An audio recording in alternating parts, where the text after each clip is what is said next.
All right, another week of Brothers on the Green, some BOG podcast right here.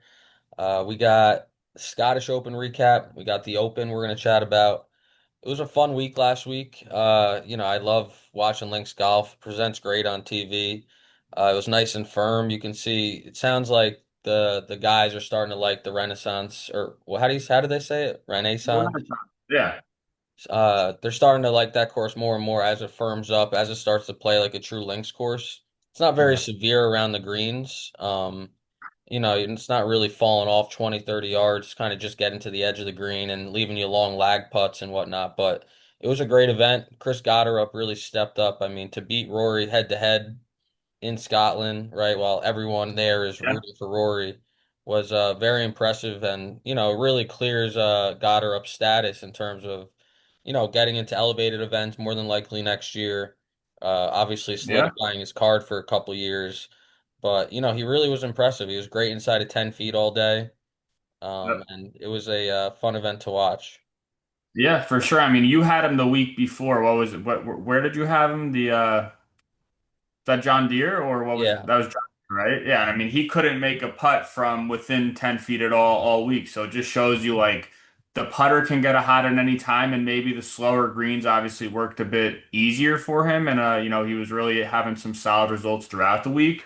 But like you said, really impressive for Goddard up, really solid win. But one thing I noticed with last week was like if you're long off the tee and you're controlling it somewhat, you were pretty much having a shot. I mean, Goddard obviously won. You had Penge in second, and he's nuclear off the tee. yeah, he is. Rory tied for second as well. Nikolai got up there, was at -12, and we know he's pretty nuclear as well. He's You had nuclear. Xander up there, Ludvig. I mean, Wyndham was up there for a bit, didn't have the best Sunday, but it was really just a matter if you were, pretty deep off the tee and had control that week, you were going to have a shot for the most part come Sunday. But obviously, Goddard was able to get it done, and it's just a matter of where he takes from here. If he takes advantage of having that, elevated schedule now, everything like that.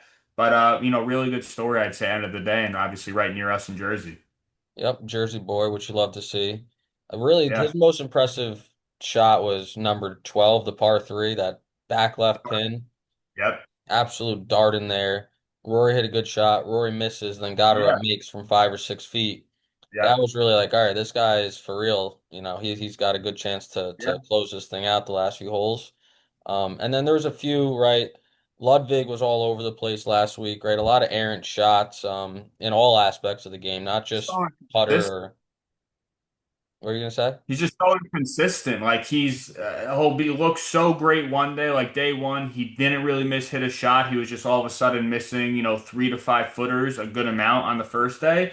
And then the next 3 days, the ball striking was sort of all over the place, but the putter, like I think I saw him make like 4 to 5, 35 plus footers that like was just simply absurd. And honestly, I think that's something that's Ludwig's I don't want to say known for now, but that I've noticed, he putts well at Augusta. He's putted well here. Like he putts well at those very ondulated greens, which, I assume are a bit more difficult. So maybe there's something to that. But at least right now, ever since he won at the at Torrey, he's just been so inconsistent with his game that it's just hard to predict where he's going to be at week in, week out. Yeah, no, I don't even think he knows right now, what's gonna come this week. He's gonna make plenty of birdies, but it's the other stuff, right? It's that is affecting his game right now.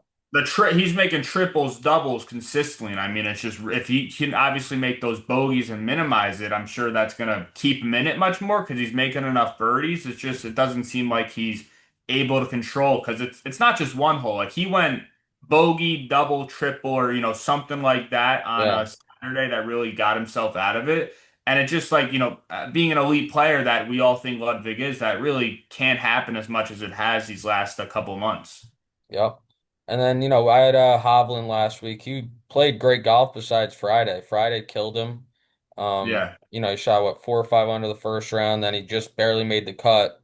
Then Yep. had a solid weekend. Really was not putting great either. Was striking the No. ball phenomenally. His So irons are in a yeah, his different. irons are back to being pretty dialed.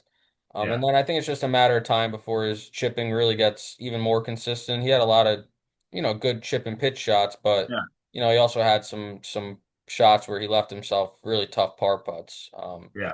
So I like to see that. Xander's close, but he's kind of similar to Ludwig in terms of he has one or two really bad swings right now throughout the course of a round that's, Yeah. costing him two or three shots, which it's tough to compete that way in terms of, actually being in contention fully on Sunday. Yep. But those are two guys that I think, will be interesting this week. And then the last guy that I just wanted to mention, Jake Knapp, choked away his spot Um, this week. all we have to do is be like, what? So Six Nikolai under, 7 under. wow, that's brutal. And I mean, that's brutal. Like, Yeah. because he was up there. He birdied the first hole too on Sunday, I saw, and got himself in the tournament itself, let alone obviously qualifying for the Open as well. But he sort of had a thing, it seems like, come Sundays where it maybe the moment gets to him, whatever it might be, but it doesn't seem to be playing his best golf compared to the rest of the week pretty consistently now when he's up there. Yeah, no, he's had a couple instances of that this year. Yeah. But yeah, that was a real choke job because he's fun to watch in those conditions with, hitting his stinger, bombing the ball. He Perfect. was putting great the first three rounds. So, that's unfortunate that he won't be making the trip over this I week. will say though, yeah, he's a grinder. He's going right to the Barracuda, playing there. Like Is he? yeah. So I mean, I do respect that, but I definitely agree with just like the Sunday performances have to improve if he wants to take that next step in a sense. Yep. All right, so let's get into the Open this week. Probably, I'd say it's my favorite event to watch on TV. One, because they show the Every entire day's coverage every day. But the links golf, right, just brings in a lot of different names into contention. As you can see in the odds boards this week, it looks completely different than the other three majors, right?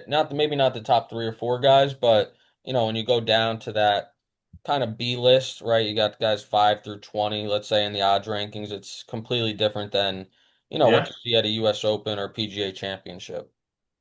I agree. So Royal Portrush, right? We had the last time they hosted was 2019. We had Shane Lowry win, which was epic, winning in his home country, getting his first major, and really playing some great golf throughout the week. 63 on Saturday, kind of pulled himself away a little bit. He had that scare on the first hole on Sunday. He had like a 6 foot bogey putt. Fleetwood had an 8 foot birdie putt. Could have been a three-shot swing, but typical Tommy missed it on Sunday to get the round started, and it was kind of smooth sailing from there. But it seems like a good fair test, right? I mean, as we were talking about before, you can definitely make some birdies out here, but Mhm. you hit one bad tee shot, right? That's going to cost you 2 strokes more than likely Yep. around a place like this. So that's what you like to see in links golf. If the wind stays down, you can definitely go low. But once it gets up a little bit, I mean, you know, it's You not never, easy yeah. to control your golf ball. And then obviously with how it is over there, like when the wind gets up, it's not usually a steady wind where you could really predict what's going to, happen with the golf ball in every shot. It's really swirling around. It's gusting. It might be sitting at 10 and then it gusts up to 25 right as you're about to hit. So I mean, it really brings that volatility into play. And it honestly, we're seeing right now, it looks like the AM PM wave might have a bit of an advantage with that weather coming in, and that really like we sort of said before in reference with the odds, that makes a big difference with who's going to be contending come the weekend simply based off the conditions you're playing in, which, like we said, you don't see much of those other majors. Yep. So the course, right, I'll share my screen. We'll go through a couple holes here. Hopefully it looks fine for the viewer. Let's see. All right. Is it to the side? How does it look on yours? So just make it the full screen. Just Yeah. maximize that box.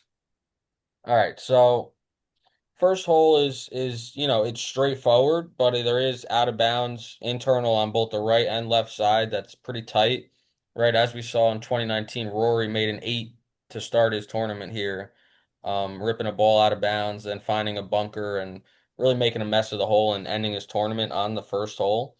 Yeah. But it's going to be a long iron. They're probably going to try and stay short of those bunkers, and then it usually plays into the wind. So having a mid iron or so into the green after laying up, it's a good opening hole. Number Yep. two is a short par five, right? It played very easy in 2019. Only thing you can't do is miss right, right? We got the out of bounds over here up the right side. But it's another one of these golf holes that's a good risk reward type of hole. All right, number three, short little par three. Pretty straightforward. Pretty undulating or severe green. Yeah. Complex there, small green as well. Four, we got one of the long par fours. They extended it a little bit this year, I believe, 502. So it's a good golf hole. Obviously, downwind, these guys will probably still go drive or wedge, but it all again, all this the course fully depends on the wind conditions, Looks right? like those fairway bunkers are in play on four now. I saw they because they lengthened a little bit, so those left ones you obviously got to play a little bit more right, and that looks like it brings more trouble in. Yes. Yeah. Then we got number five, right? We'll do some featured holes here. Number five is going to be a drivable par four, right? If there's any sort of crosswind or downwind, out of bounds behind the green, as you can see there. So it's another risk reward type of hole where you can make an eagle, right? Or you can make a double, depending on, how the ball bounces on the first bounce on the drive, right? If takes a hard bounce, ball could be gone. If it takes a normal bounce, you could have a good look at eagle. So, there's a few holes that are like that out here. Another good par three. I mean, this is a beautiful tee shot here, number seven. Oh, Another par five, 607. So, again, a risk reward hole. You stay clear of these bunkers. Most of the guys will be able to get up close to the green in two on a yeah. hole like that. So we got number eight, nice little dog leg left. Nine, another dog leg left. Right again. As you can see, you hit the fairway, you'll be in a good spot. If you don't, you're going to find these mounds and this deep fescue grass where, you're just hoping to be able to get it back into the fairway. So that's what a lot of the course is, right? I mean, it's a beautiful golf course. Everyone, all the pros seem to love it. We got a short par five here, 12, only 530. Wow. Um, Yeah. which for today's game is extremely short, right? But it's going to it's going to be a good chance for guys to get some birdies in before we get to this closing stretch, right? 13 is a tough par 3, 14 is a tough par 4. It's pretty straight away, right? But that kind of makes it a little uncomfortable sometimes in terms of, we got wind coming in off the left or off the right. It's going to be it's going to be important to hit that fairway. Yeah. It seems like a lot of it's obviously, these are all gettable holes. It's just a matter of, putting yourself in a solid position off the tee. And then from there, if you are being aggressive with the driver, you're going to have a lot of shorter clubs into these greens, just based off the lengths that we're seeing. Yeah, 16 is a pretty sick par three here. Yeah. 230 over this canyon. Yeah.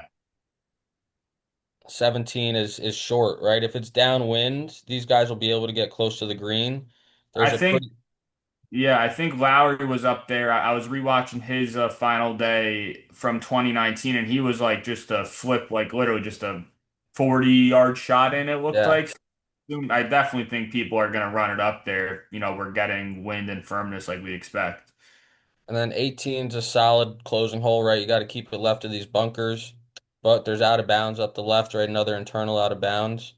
So it's going to really test these guys, especially if it's tied one shot lead to Yeah. hit a good fairway finder and give yourself a chance at a par.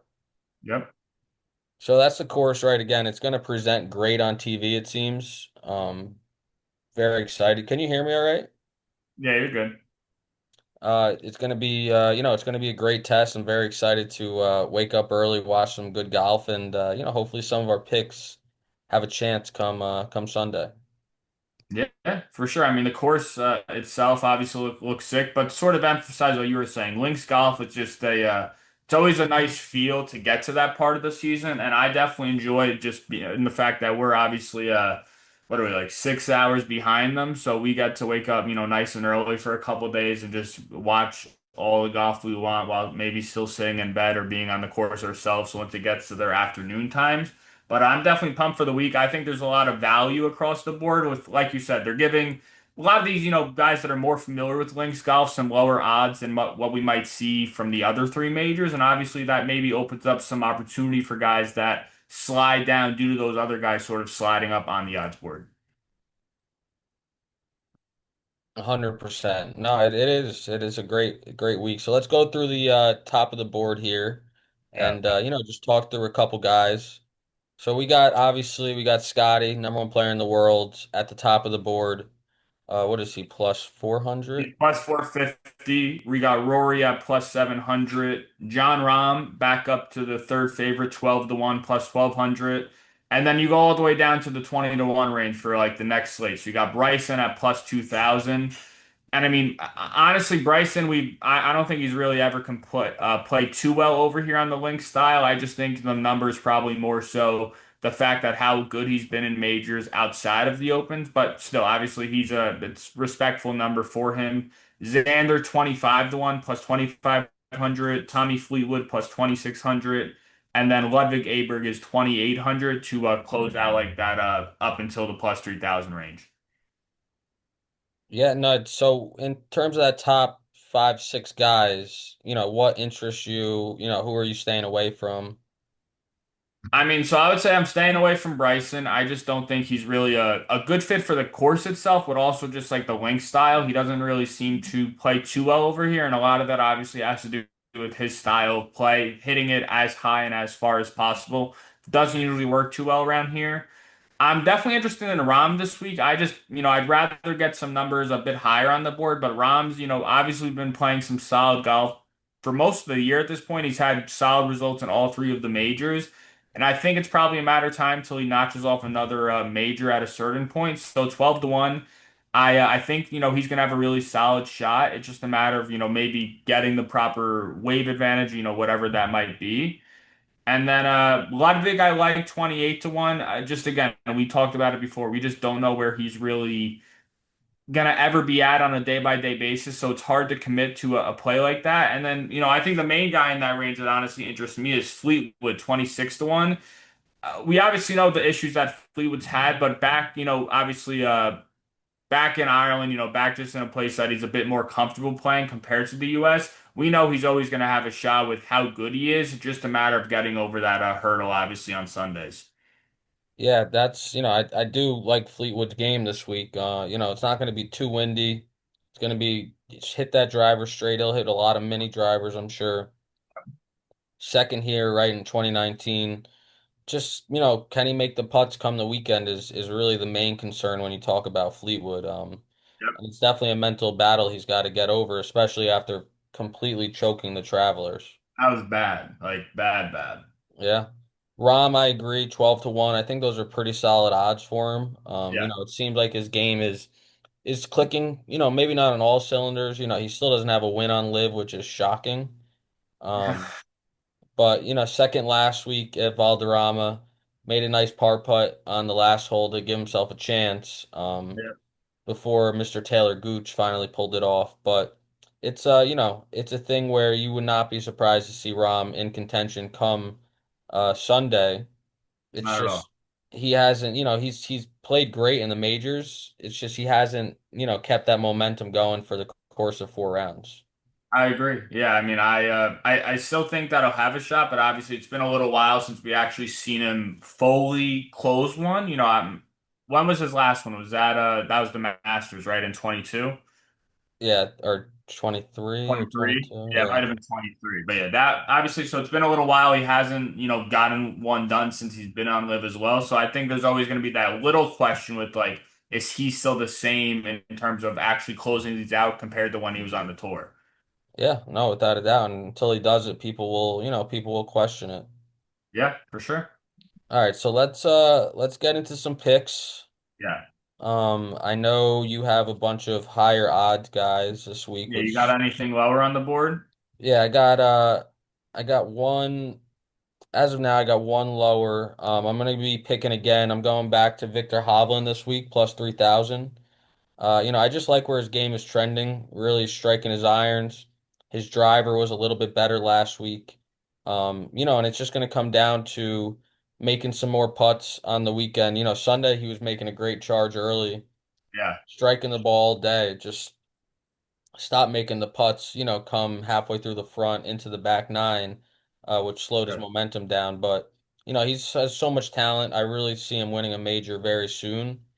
Um, and plus 3,000, I think their odds are fair. They're not great. But they're fair when you see, who he's stacked up against in that range. So I like Viktor Hovland plus 3,000. No, I like that. And like we talked about earlier, his just tee to green game, but really mainly his approach play is at such an elite level right now. It's where prime Victor really is, when he's on point, and we're obviously seeing that right now. So with all that, he's always been one of the better links players from his time on tour. So plus 3,000, I think, is plenty of juice to actually give that a go like you are. So I love that.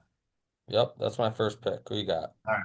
So my first guy, I got two guys in the 50 to 1 range, but I'll start off with Matt Fitzpatrick. I'm gonna take him at 50 to 1. And obviously, Fitz was sort of fell off for I don't know if it was a couple of years or maybe just like a year at a certain point, but he really wasn't playing at the level that he was when he won the US Open, he won the RBC Heritage, all that type of stuff. So I do think he's found some of that form at this point. He obviously played well last week. He came in, I think it was like fourth place, maybe third or fourth Yeah. place last week behind Rory and Penge, but he's been playing much better as a whole the last couple of months, and we know that Fitzpatrick can deal with bad weather just based off where he grew up, how he's performed in bad weather in the past. So if we do get that, I just simply like the number for Fitzpatrick at 50 to 1. And I think if he continues to play how he has been, he should have a pretty solid shot at a course like this come Sunday. Yep. No, I agree. I've been thinking about him this week as well. I might be playing him myself, but for you, that's one of your picks. I agree. When he's in good form, he's definitely somewhat of a streaky player. Yeah, So if he can keep that form running from last week, it's going to be, would not be shocking to see him in contention come Sunday. agreed. All right, so my second pick, I got Sepp Straka plus 5,000. He played well last week. Had a couple doubles on the weekends, which kind of slowed down momentum. He did not. He lost some strokes. Lost like a half a stroke off the tee. Was just above. He was just in the green in terms of approach to the green, and his Yeah. short game and putting was in a great spot. So, normally he is known for his ball striking. If he can just clean that up a little bit, I think he'll have a great chance. He has a lot of confidence right now. Won an elevated event, right? So he knows he can compete with everyone in this field. And he's, been one of the more consistent players in the world for the entire year at this point. So I like Sepp in the last major of the year, plus 5,000. And he does have a second at the Open, right? 2023 came in second. So he's played well on links golf in the past, which I think is important when when you're looking at guys this week. Yeah, for sure. I mean, I definitely like that as well. That was going to be my other play in that 50 to 1 range. So I'm going to be on Sep with you. And I just think, like you sort of said, if he can find something with his ball striking again, he's obviously found something with the putter, at least did last week. So if that can carry over, slow greens again, maybe a bit similar to what he was putting on last week, carry that over, stay hot there. He's obviously one of the best iron players in the world. But I also think, like, with how poorly he's played at the majors this year, this is obviously his time to close the year out strong, whether that be win, like, we're saying here, or just, perform a lot better. I think he's going to show up much more than what we've seen these first three of the year. Yes, no, 100%. And he's really a stoic sort of guy. I think that's great out here. You got to be patient, got to Yep. accept what happens to you, right? You're going to make a soft bogey here and there, and being able to bounce back and, not get flustered about it is It's huge. is definitely important in links golf, especially when the wind's up. Yeah. All right. So we're both on set there. And then, so my third guy, I got Russell Henley 65 to 1. And I mean, Henley's had a pretty solid year overall. Obviously, he won the Arnold Palmer back earlier in the year. He did struggle a little bit, not performing quite as strong compared to what, we did the first couple months of the year, but he's definitely refound his form. I think he's been top 20 in all three majors this year. I'm not sure if I'm mistaken. Let me make sure. I'm pretty sure.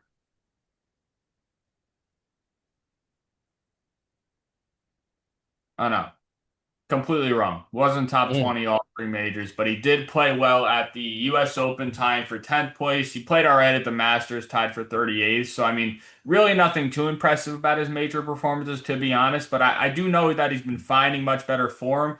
And this is a course that should fit him, not too long. So his accuracy off the tee is going to come into play a good amount. And he's obviously a very solid iron player as well. So tee to green game in a good spot. He does get hot with the putter from time to time, so I don't think that's going to be an issue at all either. And really, just the main thing is the course fit, how much his strengths fit this course's strengths in a sense, and obviously all that being at 65 to 1, I think a really solid number for his type of player, even though he maybe hasn't shown it at majors.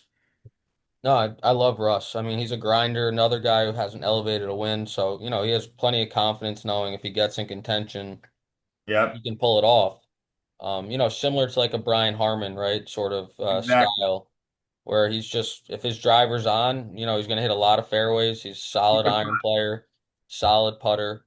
If he's swinging it well, it should be his type of course because, as much as length might matter on a couple holes, it's going to come down to accuracy, missing those pop bunkers, staying Yes. out of the fescue. I do think this is obviously, accuracy is going to matter regardless, but like the bunker side of things, I saw in the Pat Mayo breakdown that I sent you that it's the what is it, the least bunkers of all the rotation. Yep. I still think they're out there a good amount, but hopefully, maybe doesn't have as big of an impact that we've seen, compared to past opens. Yeah, no, there aren't as many bunkers, but hopefully they're placed well, and it all again all depends on wind direction. One day it could be reachable, one day Exactly. you might not even get close to them. Yep, exactly. All right, so I got a couple more picks. I got Justin Rose plus 80,000 or 80 to 1. 8,000. 8,000, sorry, plus 8,000. It's really a field pick. I mean, he's played great in the majors the last couple years, and more specifically the Masters this year, right? And then the Open last year, both second places. Saw him Um, last. 63 last week, right? He got his form back.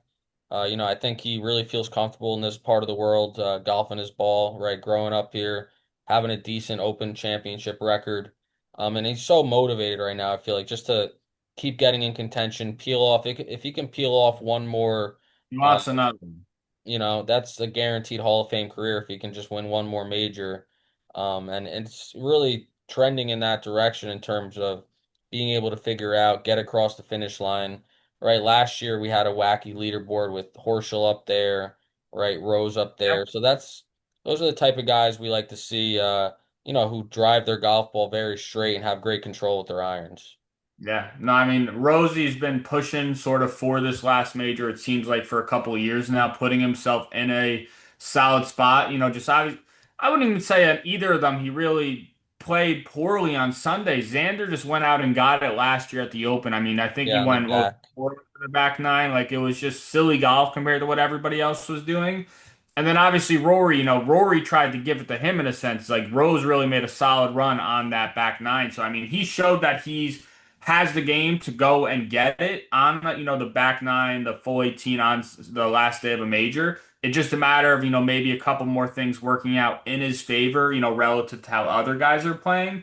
But I definitely think he's gonna probably knock another one off. And obviously, being at the Open, it's probably his best chance compared to the PGA and the US Open. But the Masters, obviously he showed that he could still compete there. Yeah, no, I mean, right, like we talked about, it's not very long. 7,300, I believe. And if he can just get the driver in check, right, and drive the ball That's solidly it. like he did on the weekend last week, I have a great feeling that he'll have a good chance. And then it could go the opposite way. He could go shoot 78 on Thursday, but Yeah, of it's course. Everybody can. that's golf. Yeah, that's golf. So I like Rose 80 to 1. Really just a field pick and feeling that he's going to give himself a couple more chances before the end of his career. I like that. All right. So then I got three more as well. So I'll give two out here just to, Yeah, get give two out. yeah. So I got Sam Burns 75 to 1 and I think I really just think Burns has been playing solid golf. Obviously I took him last week, didn't really turn out too well. I think he finished all right.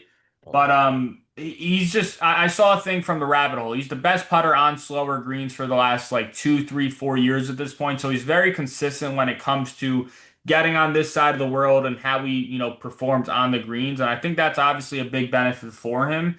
His main thing is that he likes to, hit driver as much as possible and be aggressive with it. And when he's on, that obviously works out in his favor. But when he's not, especially at a course like this. At a course like this, that could be a real detriment. So I'm hoping, maybe put the driver in the bag a bit more, get in the fairway, utilize the iron game, which has been a strength the last couple months, and give yourself the looks because if he has the looks, compared to everybody else, he'll probably make them at a bit of a better rate. And I'm sort of, banking on that somewhat this week. So 75 to 1 the Burns, I like that. And then I got 90 to 1, I got Hideki. So I mean Hideki's more of like a I don't know, like Hideki's obviously a wild card. Like there's no real numbers reason behind why I'm taking him here other than I think 90 to 1 for Hideki with how he could have these spike weeks. That's just a really solid number. And I know he hasn't had a win over here in the past, but I still think 90 to 1 for Hideki when nobody's talking about him. That's usually when he comes out and plays really well. So I really just think 90 to 1 for how well we know he can play at any point is it's a really solid number that I'm at least gonna put a little sprinkle on. Yeah, maybe the slower greens will help out his putting right, which has been all over the place this year. That's what it's been. It's like the ball striking is all right. I'd say the driver is still not in the best spot, and it's just if he could find the fairways, we know what type of iron player he is, and it's just a matter of getting lucky almost with his putting performance with how he's putted this year. Yeah, and you're just looking for one little spark, could happen this week without a doubt. And it was like when you picked Hovland 80 to 1. It's one of those guys that's so good and so talented and could easily win that those are good odds for a guy like that. All right, so my last pick, and then I think your next one I'll be on as well. Assuming it's our guy, Mr. Young. But we got Fox, Ryan Fox plus 10,000. Got You to know, wow. he's 100 to 1 this week. He's playing great golf the last couple months, right? Two wins. Has some great momentum coming in. Didn't play great last weekend at all. But that's something where he's the type of player he can easily bounce back, just a couple good swings, get himself up on top of or around the lead on the first couple rounds, and it's just about hanging in there, right? I mean, there's a lot of pressure for a guy like that. He's finally starting to win in his late 30s. To be in contention at a major is a completely different experience, I'm sure. But those odds with the way he's playing, I think one of the best golfers the last couple months in the world. No Um, doubt. we'll take Ryan Fox 100 to 1. I love that. I mean, all the reasons you sort of listed, I love Foxy. He's a dog, and if he does get himself in position the first 2 days, like you sort of referenced, just a matter of keeping his head, even though it's a major. He's proven that he could win on the PGA Tour against the best in the world. So it's just a matter of sort of keeping that same mindset and just getting it done. But 100 to 1 for his player over here where he's comfortable is a really nice number. Yep. And then, so my last guy, like you said, you're going to be on as well. We got Cam Young at 90 to 1. I mean, obviously, we're So huge Cam Young biased. fans. Yeah, I mean, we're a little bit biased with everything, but at the same time, he's obviously found a little bit of something in his game the last like 6, 7, 8 weeks at this point, last 2 months. And you can see that in the results, right? He played very well at the RBC Canadian Open, played very well at the US Open, came in T3. And then, he didn't have the best results at the Travelers and the what was the other one he played? Did he play the Rocket? Yeah. Yes, he didn't have the best results at the Travelers and the Rocket, but I mean, at the same time, I'm not really taking those two into too much consideration because I was gonna be on him either way. I'm Mm. more so looking at the positives with the US Open, RBC, everything like that. But also, I mean, with how he's performed, he came in second his first year at the Open. Then he came in like seventh, but he was in the last group on Sunday with Brian Harmon when he won, just didn't have the best Sunday then. And then last year he came in like I think tied for 30th, but we know his game, he didn't have his game at this point last year either. So he still was able to find something, make the cut and play all right on the weekend there. So he's proven he can play very well on this side of the world. I think his game fits it, how he could hit those lower ball flights, whether it be with the driver, a driving iron, whatever it might be. He puts himself in good spots pretty consistently over here. And I'm sort of banking on that again and being at 90 to 1. It's just too good of a number for what he's proven he can do over here in years past. Yeah. I mean, the last 3 years, he's like top three in strokes gained in the Open. Yeah, no, he's the if you go tee to green, he's the best. He's number one. It's just more so his putting still hasn't matched up. So hopefully he could take some of the good putting he's had this year. He's top 15 on tour. Bring that over here and obviously match it up with some good ball striking. Yeah, as we know, we both are big fans of Cam, right? We think he has potential to win any week, which he does. It's just really once he gets that first win, it's off to the races. But it's gotta, starts on the first hole with a guy like that. He's just got to stay patient. He's got to stay in it. He's got to know that, all right, I have the game to win. Just keep plugging along. Just Exactly. keep plugging I along. agree. I think I truly believe come Sunday that he'll be in the last 2 to 3 groups with a really solid shot to get it done. I do. I think it's his time. Yeah, so that's our Open Championship preview. We are gonna post these picks. We'll post also a make the cut parlay, and Yeah. then we'll see what happens. We'll let you know if we add anyone into the card. But it's gonna be a fun week. It's gonna be an exciting week. We're just hoping none of the top guys just come out and blow out the rest of the field because we don't have any of them. So I'll be going to bed at 7 o'clock. 7 o'clock Wednesday. Waking up at 1. yeah, yeah. I think what coverage probably starts like 2 or 3. 1:15. Wow. Yeah, It's that's the great. whole time. I mean, No, that is great. And you don't have to go to ESPN Plus. You just turn on the TV and it's there. oh, it's beautiful. Yeah, so we'll all right, we're gonna finalize this, make the cup parlay. We'll get it out to everybody. And then, we're gonna have a winner this week. So just believe. Exactly. Let's do it. All right, peace out.